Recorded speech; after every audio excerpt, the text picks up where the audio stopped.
I, 19M, always sound like I'm arguing and I need help. It's a problem I've been having for quite some time and it's gotten to a point where it's ruining relationships and friendships. I find myself talking to people and whenever something comes up where I don't agree with someone I seem to convey that I'm debating or arguing with them. I don't realize this even when it's pointed out because I genuinely have no idea what I'm doing to convey anything other than a normal conversation about whatever the topic is. It's happened with family members, friends, and romantic partner, and it makes conversations that should be completely peaceful or even productive turn into fights because apparently I sound like I'm fighting from the very beginning. I honestly don't know what to do to fix it and I hate putting people through stressful fights without meaning to and I hate that it's affecting my relationships with people. Has anyone had this same problem? Has anyone managed to get better at it? TL, Doctor, I always sound like I'm arguing or fighting while I don't see when this is happening, and I need help fixing it. Speak open-ended. Make it possible for someone to disagree with you without fear of having a 5-hour debate. Let people see you stay silent every now and then as well. If you don't, people will stop talking around you. And simply agree when you actually do and don't always try to get the final word when you don't. Edit, added a period. If you don't, people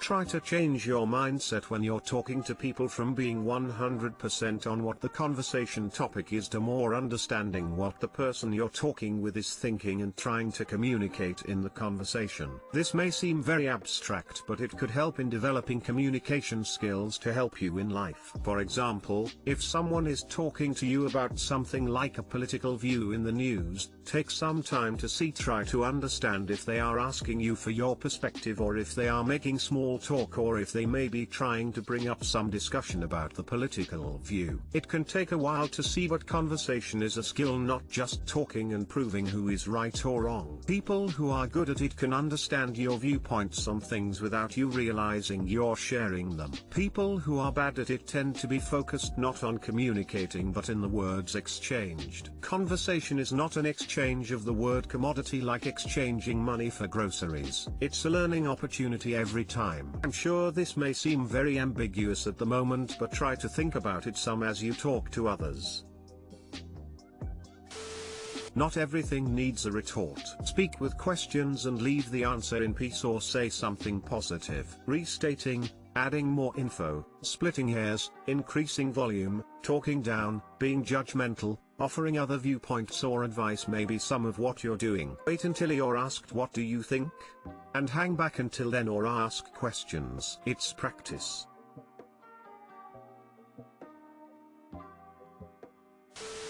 Tone and body language. You need to watch those aspects of your non-verbal communication.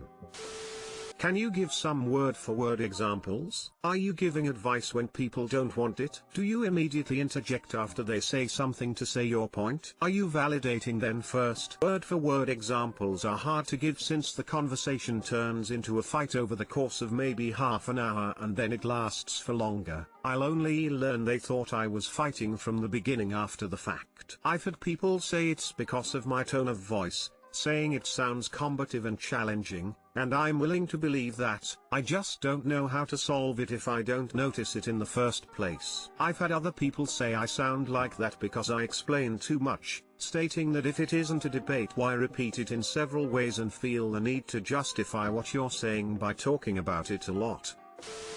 I, 18F, seem to get upset at my BF, 20M, a lot and I'd like to stop. I feel guilty that I always seem to be upset with my boyfriend but I don't know how to stop. We've been together for 2 years. I don't want to be upset with him obviously, but it seems like when he does something it just sets me off and I don't know how to handle it. I've tried to ask my parents about taking me to therapy, to try to learn to handle and understand my emotions better, but I don't know if they're ever going to help me get into something. I have a life outside of my boyfriend, so it's not like I'm worrying about him constantly. I like to be alone and do my own thing. Yesterday I was having a pretty bad day, and I texted him about it some on and off while he was at work. I was stressed and felt really lonely. Later he messages me saying he had the most fun he's ever had outside playing in the snow, going into detail about what all he did with his family. I had just been talking about how I wanted to go out in it. We live in the south, so we literally never get snow and it's exciting,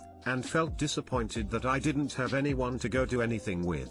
I've basically been at home by myself for an entire week due to the weather. I know I should have been happy for him, but I wasn't. Once I read the text, I just started crying because it made me feel sad, and I told him I wanted to be left alone. I just sat feeling weird and confused and disgusted because I felt like such a bad girlfriend, but I didn't know how to not feel that way. I feel like I can never tell whether or not how I'm feeling is rational. I think another part of things is that I'm just tired. I'm getting tired of all I'm still having to put up with in our relationship regarding his mom, because it's a really big deal to me. His mom controls his entire life and it really irks me. It's been 2 years and he still asks her if he's allowed to go out. Having a relationship that's almost all been according to what mom says has been hard. Honestly, while being with him I have never cried as much or been as upset in my life, but I never showed as much emotion before. I think the good outnumbers the bad, but the bad is rough. Why do I act like this, I guess? And how can I stop?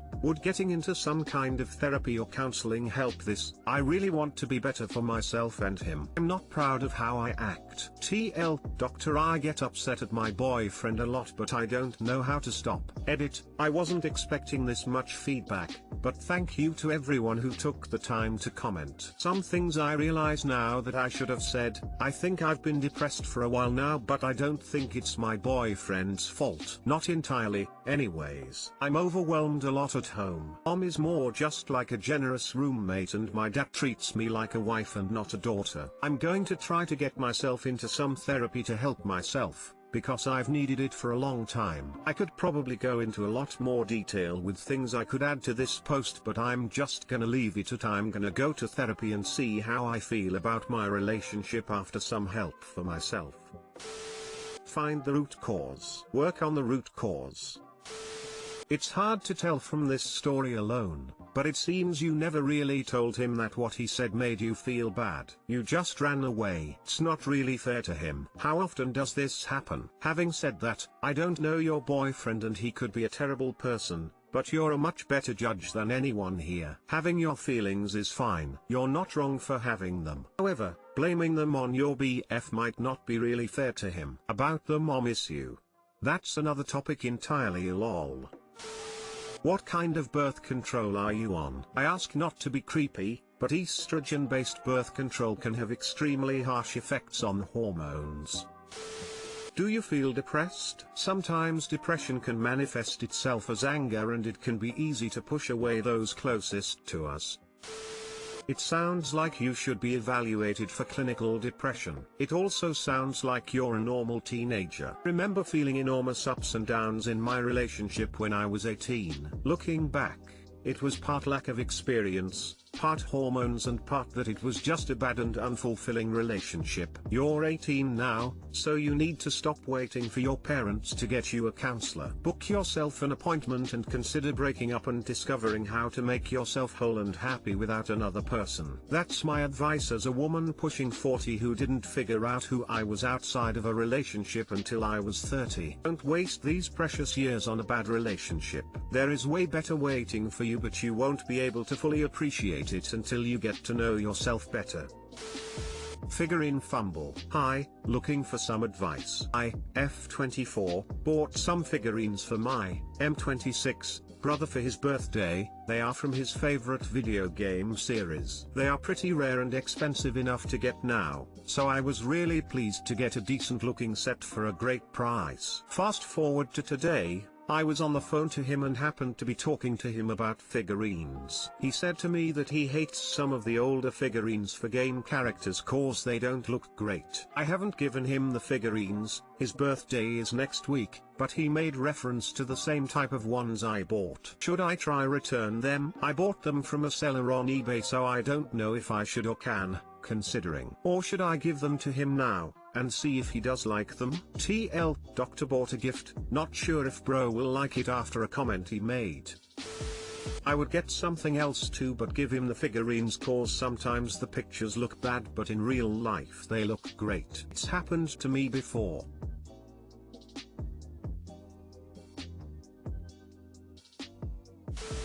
I'm a huge figure collector and I usually advise friends/family to not buy me figures unless I give them a specific link to a specific shop for a specific figure. Mostly to avoid situations like yours. I hate Square Enix figures, and I don't want a million pop figures. I generally dislike them. I don't want them being overcharged/price gouged, aka spend $50 on a figure at a convention that I can easily find online for $15. I don't want them to accidentally buy a bootleg/counterfeit duplicates of items I already own, especially since I often buy straight from Japan. I get items a lot faster than our retailers. I agree with maybe a backup gift. If you want to try to resell them, send me a DM. I have a few suggestions on possibly getting a quick turnaround.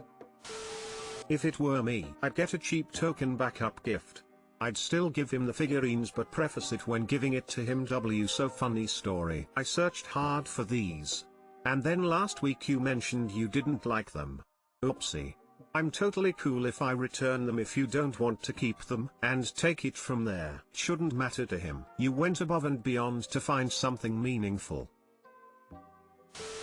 First check to see if they are returnable and when they would have to be returned. That could influence your decision. It's a thoughtful gift, but make it clear he doesn't have to keep them if he doesn't like them. It's hard to buy for hobbyists/collectors because there are obscure differences people who aren't into the hobby don't understand. I have family members who buy me things they think I might like, but they don't spend much money on it and aren't offended if I don't keep what they give me. I'd still give it to him with the oops, funny story explanation. Maybe he'll like them, and if not, tell him he's welcome to sell them on eBay. I doubt the seller would take them back, so you might as well. Sorry this happened. Or sucks when you think you've found the perfect gift and it turns out it's not.